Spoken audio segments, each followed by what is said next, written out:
normal, esto evidentemente en dirección a Santiago. Paola, entonces está retornando la calma a la ciudad de Valparaíso. Así es, aparentemente ya los automotores. Bueno, compañeros, para empezar este foro vamos a recibir a los compañeros de Ayotzinapa y a todos ustedes con el taller de música mexicana que está aquí. Les pedimos un aplauso para ellos.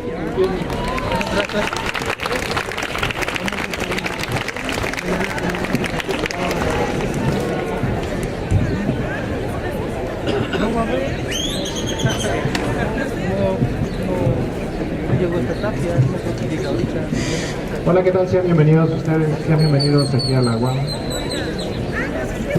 Vamos a tocar un poquito de son para manera de bienvenida y bueno, también para ir calentando el día.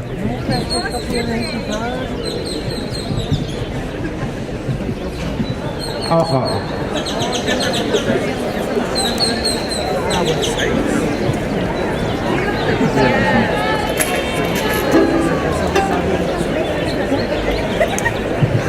Y bueno, este son es el son del Siquisirí, es un son con el que se acostumbra a empezar los fandangos. Y bueno, es un son de bienvenida.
estamos recordando. Y ahora estamos en el disco todo de Ayotzi anterior. Bueno, compañeros, nuevamente los invitamos a que pasen aquí al foro con los compañeros de Ayotzinapa y el padre de uno de los compañeros de Ayotzinapa desaparecidos. En este momento nos encontramos aquí tres compañeros de las diferentes divisiones de sociales, de CBI y de CIA. Y pues a continuación le quisiéramos dar la palabra a los compañeros de Ayotzinapa que nos compartan qué van a hacer en estos, que nos invitan a su jornada y hermanarnos un poco con lo que nos tengan que platicar y comentar.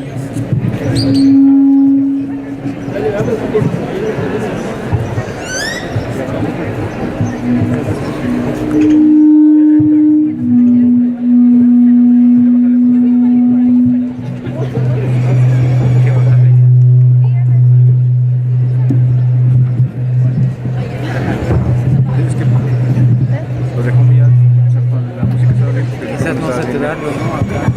Para saturaron porque la música estaba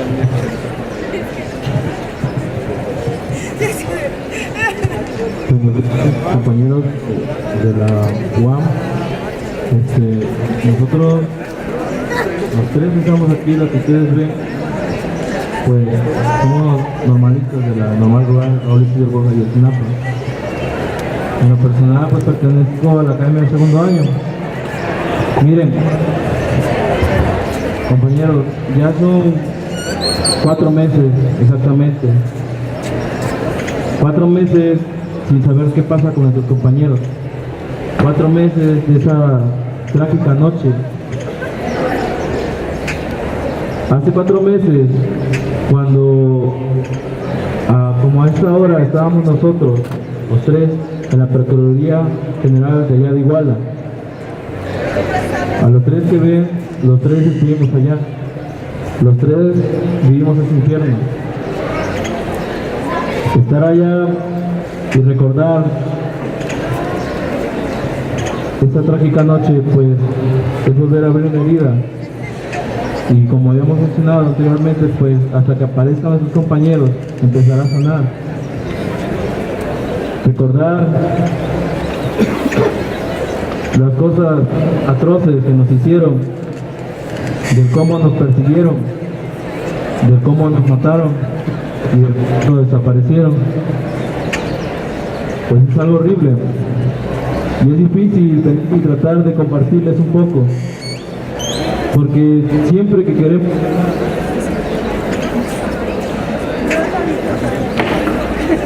no estoy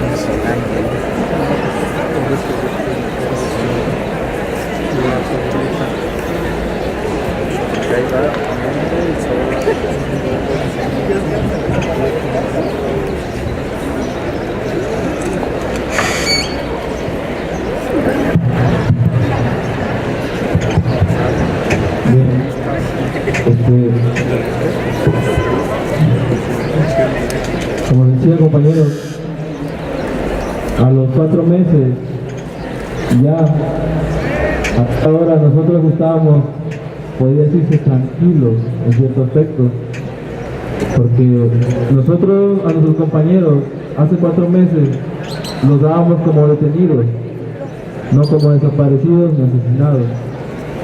Hace 4 meses a esta hora no sabíamos quiénes eran los caídos. Casi aproximadamente a esta hora nos dijeron que habían desollado a nuestro compañero Julio César Mondragón. Casi a esta hora todos los familiares trataban de comunicarse con sus hijos.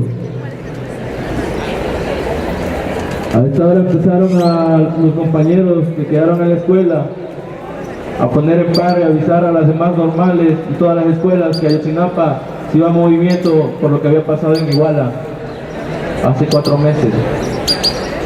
4 meses donde no hemos descansado ni un solo día.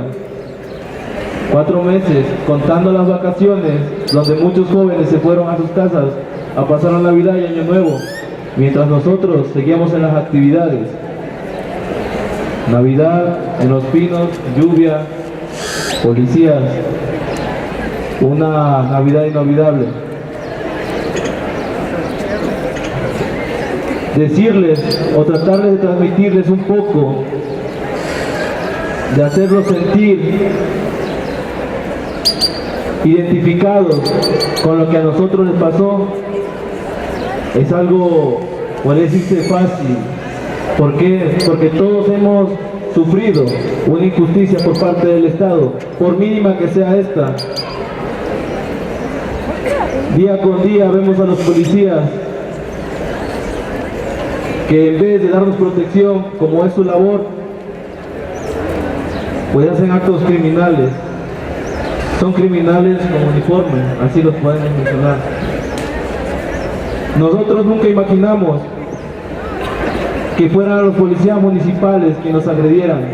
Nunca nos pasó por la mente eso, porque en la historia de Ayotzinapa nos han agredido los policías estatales, federales, marina, ejército, pero nunca policías municipales.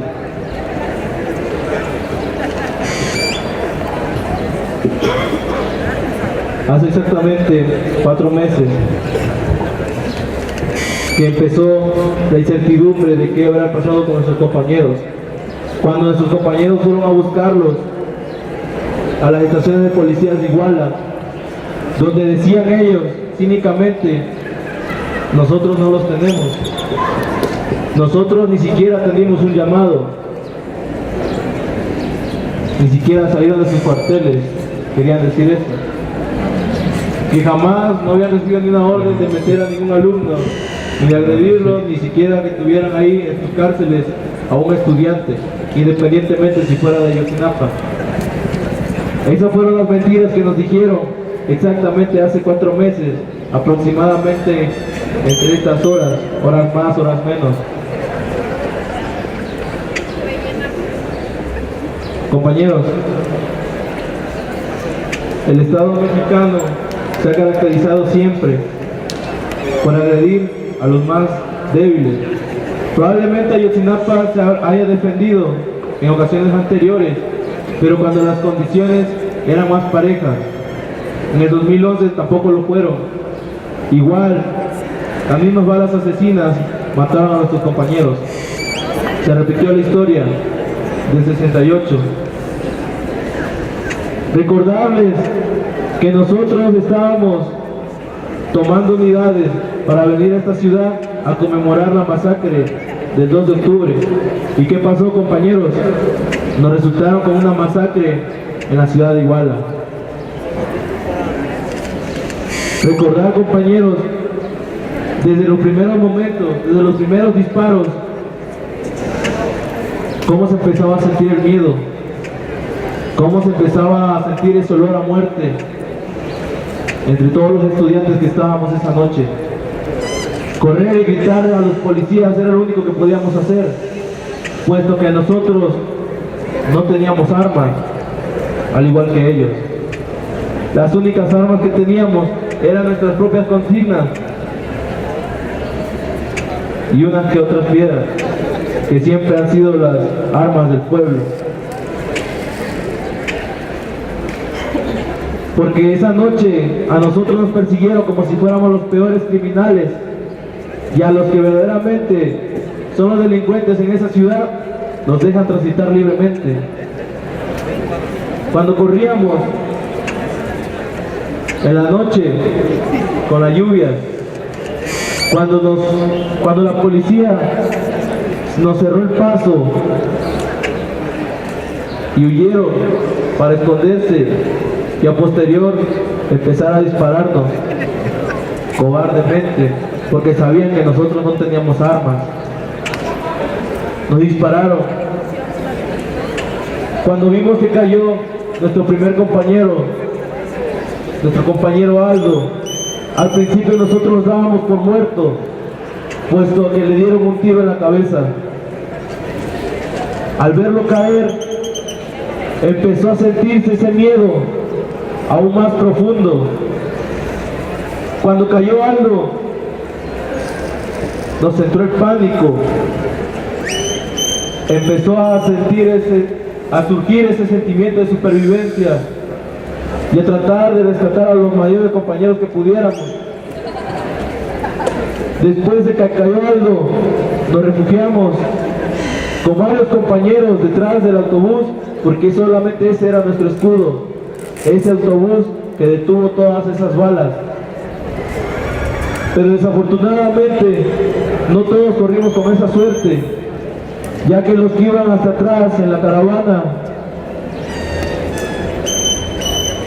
nos despedazaron a balazos. Solamente podíamos escuchar los tiros y no podíamos hacer nada, puesto a que nosotros no teníamos armas. El correr, el gritarles que se bajaran, no bastó para salvarlos. En esos momentos, y por antecedentes de nuestra normal, nosotros decíamos: mañana lo sacamos, compañeros, no se preocupen. Eso le decíamos a los chavos del primer año. Y lo más preocupante para nosotros en esos momentos era el compañero Aldo.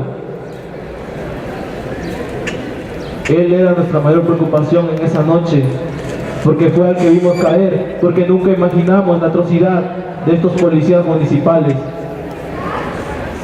Jamás lo pensamos que fueran a hacer eso. Cuando empezaron a levantar algo, cuando empezaron a llevarse a los chavos, recuerdo bien que un compañero que tenía asma se nos estaba ahogando en esos momentos, y fue cuando le empezamos a gritar a los policías que otro compañero se nos estaba muriendo.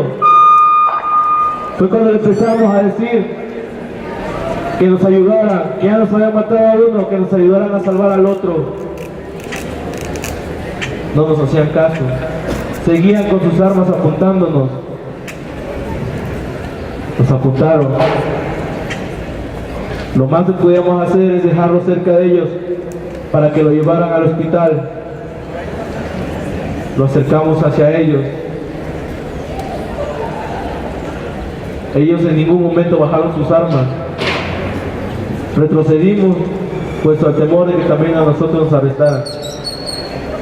Empezaron a llegar más patrullas. Siempre lo hemos dicho, las patrullas que llegaron después eran muy diferentes a las primeras. Las primeras patrullas municipales eran fáciles de distinguir. Todos conocemos cómo es un policía municipal, o por lo menos allá en Guerrero, los policías municipales, o el típico policía municipal, se le conoce por ser chaparro, gordo y que nada más tenga una gorrita. Pero esos que llegaron después eran muy diferentes. Estos ya tenían un porte más militar, su postura más erguida, traían equipo táctico y sus patrullas eran diferentes. Decían policía municipal, pero más parecían de la fuerza federal o estatal, debido a que tendrían esos equipos que solamente ese tipo de patrullas federales tienen para colocar sus ametralladoras arriba de sus camionetas. Y nosotros siempre lo hemos dicho y no nos retractamos de lo que decimos, porque eso fue lo que vivimos. Se empezaron a llevar a los chavos en diferentes patrullas, todos golpeados, hasta los choferes que iban con ellos los golpearon. Fue cuando uno de ellos cínicamente se acerca a nosotros y nos dice que ya nos retiremos, que tomamos nuestro autobús y que nos fuéramos. Pero nosotros percibíamos eso, sentíamos que si nos íbamos en ese momento, algo malo iba a pasar, que probablemente en un retén que ellos pusieran, ahí nos iban a atorar. Cuando el chofer prendió el autobús, empezamos a golpearlo por la parte de atrás para que no lo moviera. Un camarada se subió y le quitó la llave para que no avanzara, puesto que sentíamos todavía que si movía ese autobús, nos llegaran en ese momento los policías y nos arrestaran. Pero hasta ese momento nosotros no íbamos más allá de lo legal aún. Hasta ese momento nosotros creíamos que si nos arrestaban, al otro día nos iban a sacar. Porque siempre había sido así. Porque nunca nos habían hecho eso. Porque no estábamos preparados para eso. Nos han golpeado, sí. Nos han reprimido, también. Nos han matado antes, también. Pero nunca en la historia de Ayotzinapa nos habían dado un golpe así.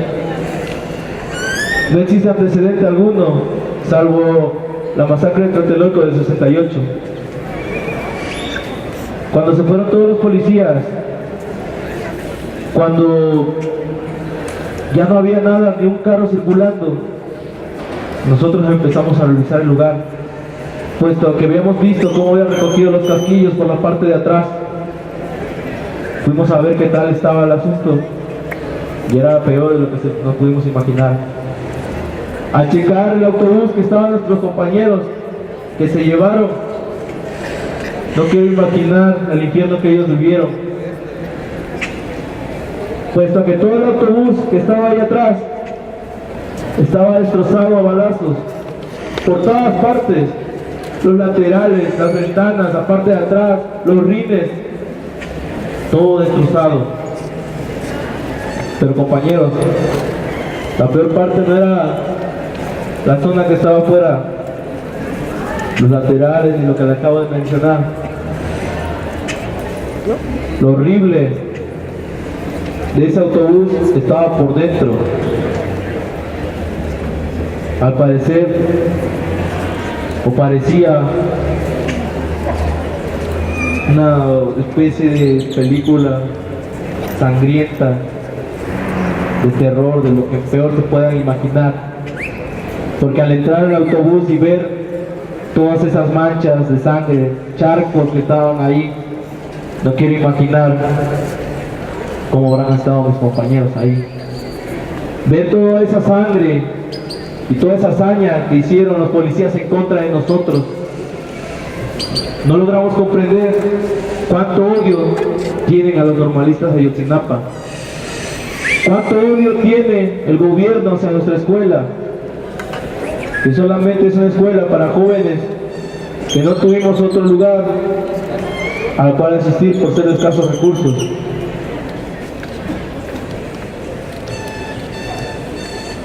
Recuerdo bien que en la ventana de donde estaba el chofer se puede apreciar como si un compañero le hubiera dado un balazo a quemarropa, dado que había fragmentos de carne en esa parte.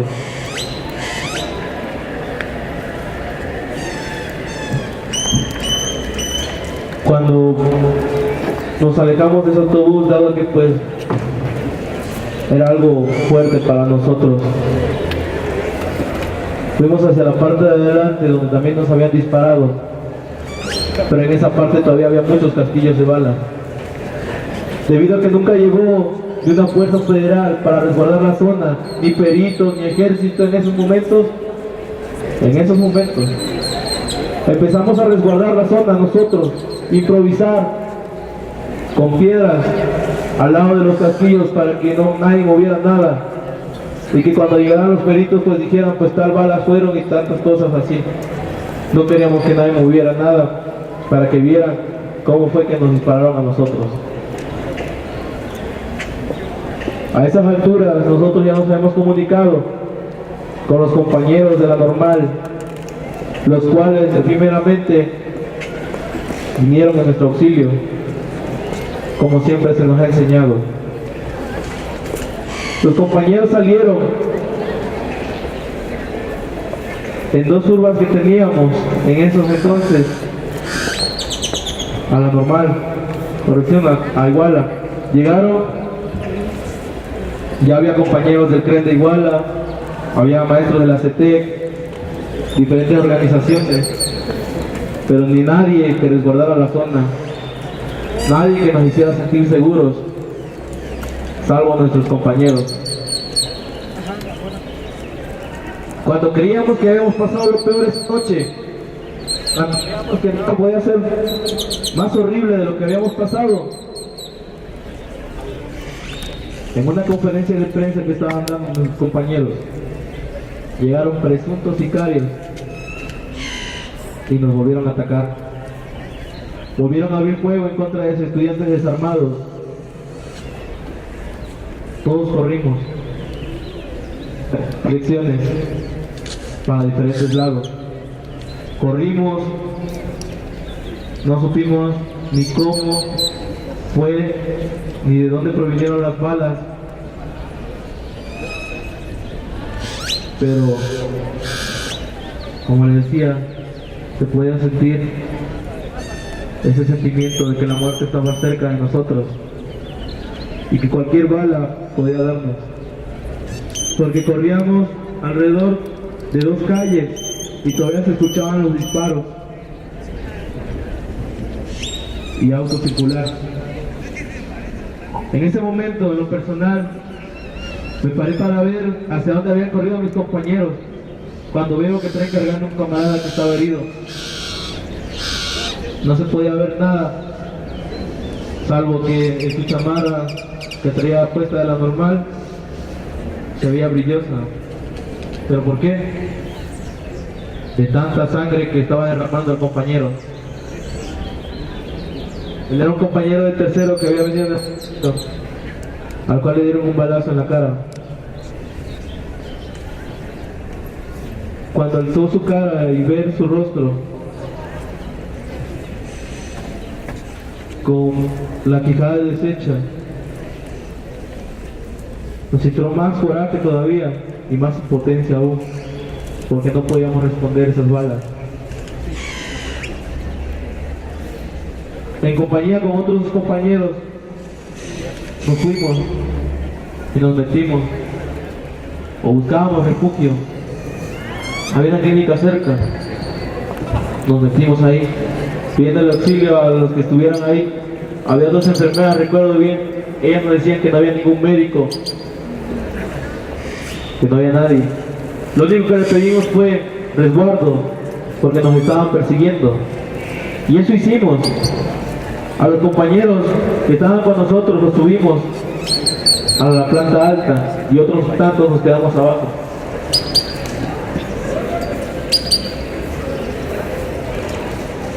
En esos momentos, las enfermeras se nos acercan y nos dicen que ellas se tenían que retirar porque no querían tener problemas. Se fueron y nos dejaron ahí solos. Estuvimos unos tantos minutos ahí.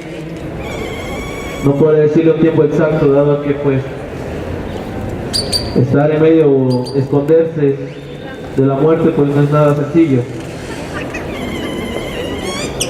El compañero,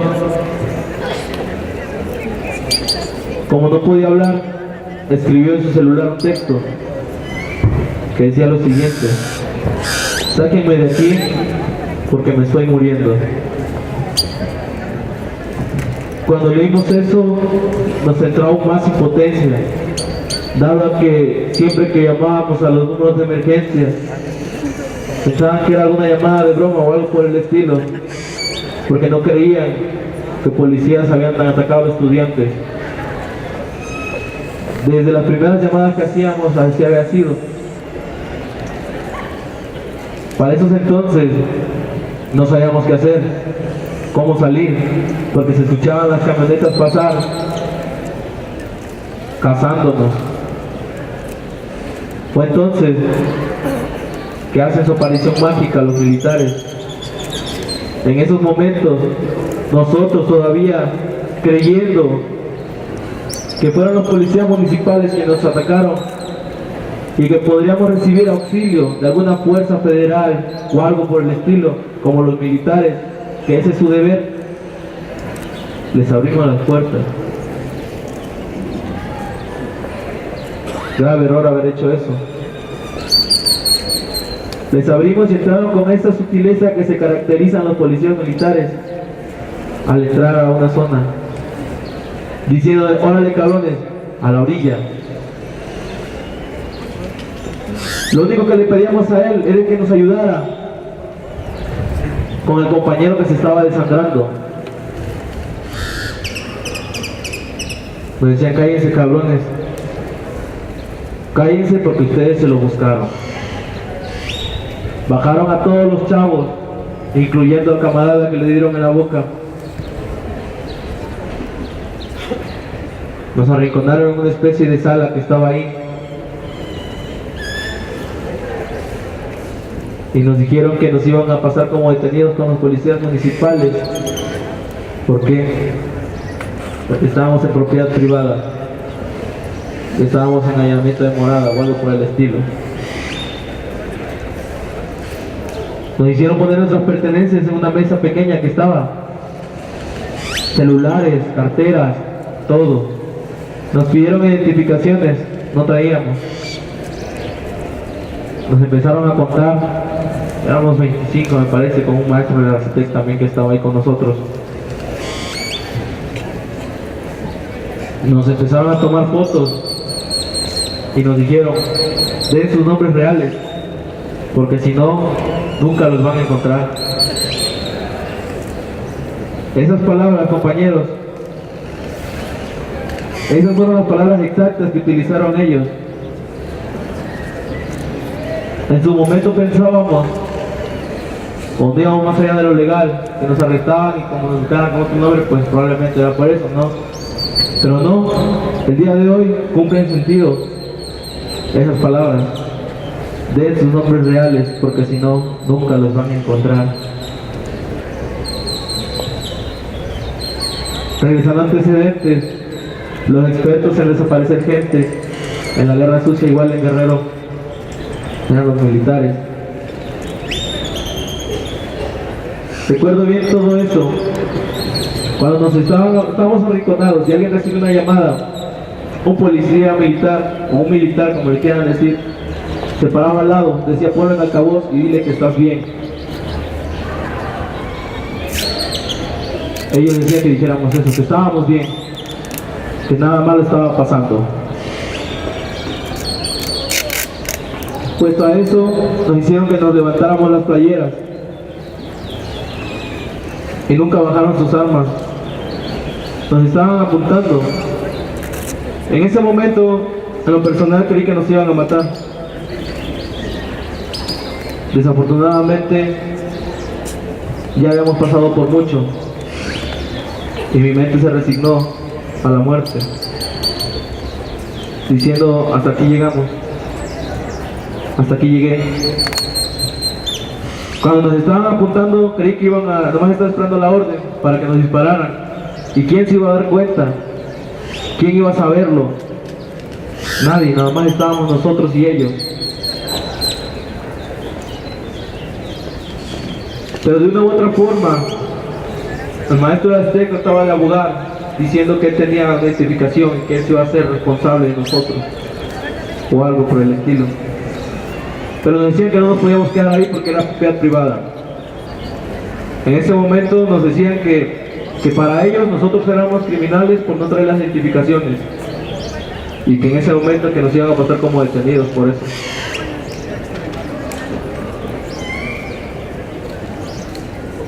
Nos preguntaron: compañeros, ¿serán maestros? ¿O quiénes serán?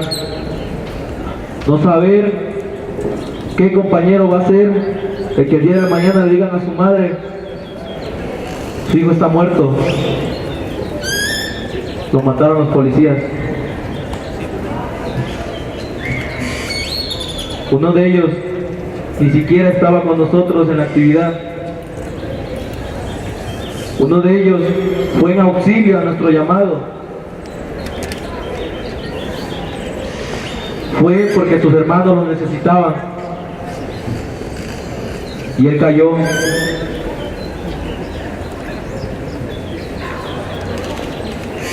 Lo mataron.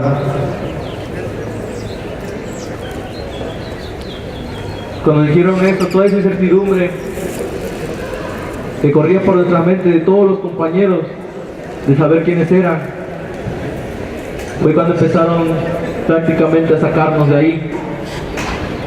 Nos sacaron de la clínica, dejándonos a nuestra suerte, porque esa noche estar en las calles de Iguala era prácticamente estar muertos. ¿Por qué? Porque nos estaban cazando como los peores criminales. Nos estaban cazando tanto policías como presuntos sicarios, militares, todos ellos.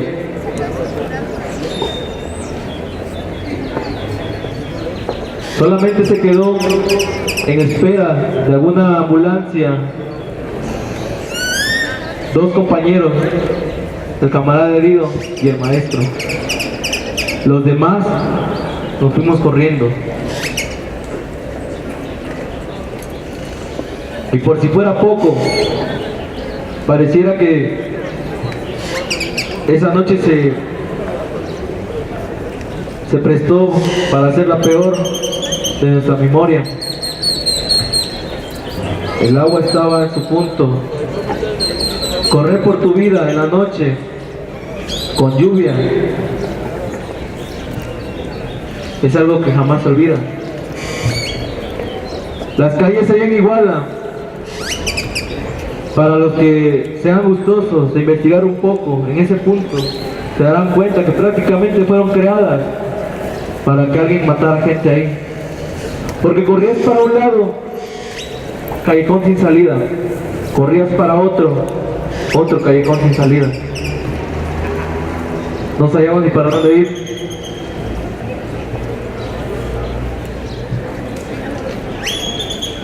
Una señora nos dio el ojo ahí, cerca. Y fue así como nosotros sobrevivimos. Desde hace 4 meses no sabemos qué pasa con nuestros compañeros. Y nosotros seguimos en busca de ellos. Es por eso que venimos ante ustedes, camaradas, para recordarles que son 4 meses sin respuesta. Y que no se olviden de nosotros, porque si permitimos que pase esto, volverá a pasar. Sería toda mi parte.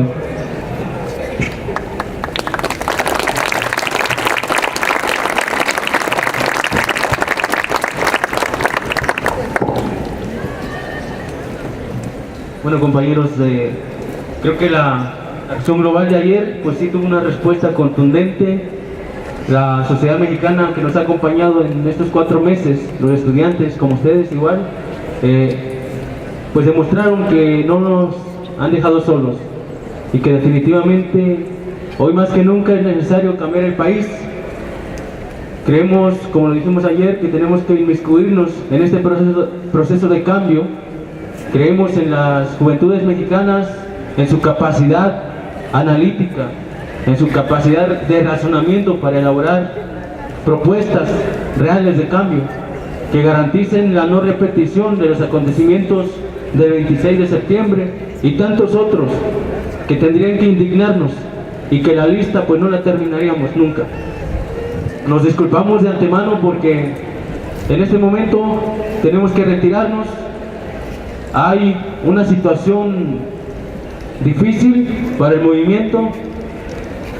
Hay la pretensión de que la PGR a la 1 de la tarde dé una conferencia de prensa y donde se va a dar a conocer, según los últimos informes que tenemos, de que las pruebas de Innsbruck dan como positivo de nuestros 43 compañeros. Recordemos que hace unos días la PGR afirmaba que era prácticamente imposible ya la identificación de los restos en Innsbruck.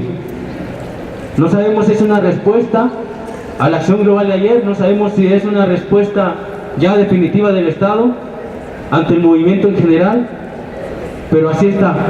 También nos informan que han dado órdenes claras a las Fuerzas Armadas, a las fuerzas del orden, de estar atentas ante cualquier reacción del pueblo a la conferencia que va a dar hoy la PGR. Entonces esa es la situación. Nosotros ya la esperábamos, sabíamos que la PGR iba a contestar de alguna u otra forma a la acción global de ayer. No queda de otra, compañeros, nosotros vamos a seguir luchando. Los padres de familia fueron muy claros ayer, nosotros también como estudiantes y creo que el pueblo de igual manera, tenemos que transformar este país y tenemos que evitar al máximo caer en las provocaciones, caer en cualquier situación. Lo que se va a hacer y lo vamos a hacer todos juntos. Eso es lamentable lo que nos están anunciando, compañeros. Tenemos que retirarnos para ver cómo vamos a responder. sería muy incoherente de parte de la PGR dar este anuncio cuando en días anteriores ha afirmado que es imposible ya obtener identificación de las pruebas de los restos que se enviaron a INSRU. Entonces, pues, pero así son ellos, pues, entonces, pues le cedo la palabra a don Felipe para que complemente. Primero que nada, buenas tardes a todos. Como padres de familia, para nosotros es bien importante la energía, la fuerza, el conocimiento de ustedes en este gran movimiento. Ya quedaron que sí van a poner 30. Nosotros como padres de familia ya esperábamos la respuesta y lo anunciábamos ayer de las incongruencias que la PGR y los errores que sigue cometiendo. Sigue pensando que México es ignorante y que México no sabe pensar y que los jóvenes van a quedar pues ahí estáticos sin defender a sus hermanos estudiantes. Ahorita nos acaban de informar esta situación. Les hablaba yo de las incongruencias precisamente porque a unos días que anuncian que no puede dar respuesta, a hoy en la conferencia pretenden dar por muerto a los 43 estudiantes, cuando a INSRU únicamente se fueron 17 pruebas.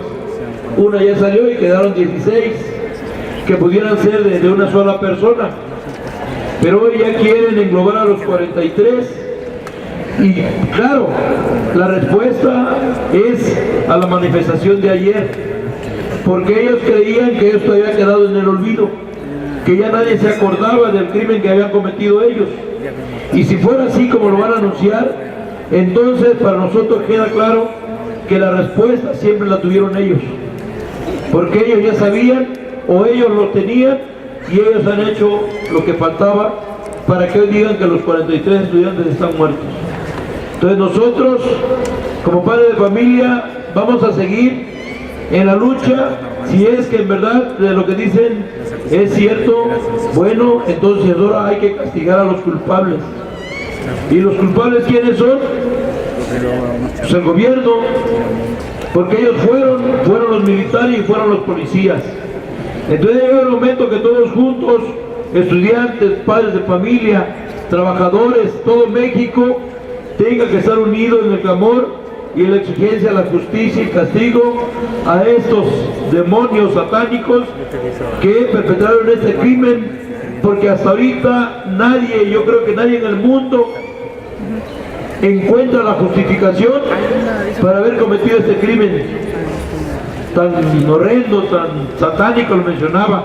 Pero bueno, nuestra necesidad nos hace ahora sí que salir de este lugar. Una disculpa a todos. Veníamos con toda la buena intención del mundo para platicar con ustedes y decirles cómo es la situación y cómo estamos, pero que bueno, las cosas se van a ir aclarando poco a poco y con ustedes juntos yo creo que más rápido vamos a encontrar el castigo a estos asesinos. Sí hay que estar preparados porque el golpe viene fuerte para el pueblo, porque fue el pueblo el que se manifestó y es el pueblo el que va a exigir la justicia y el castigo.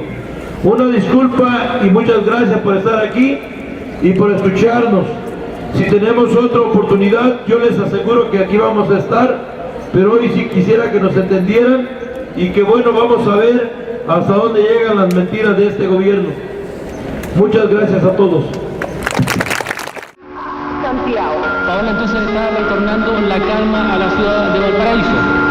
Así es, aparentemente ya los automóviles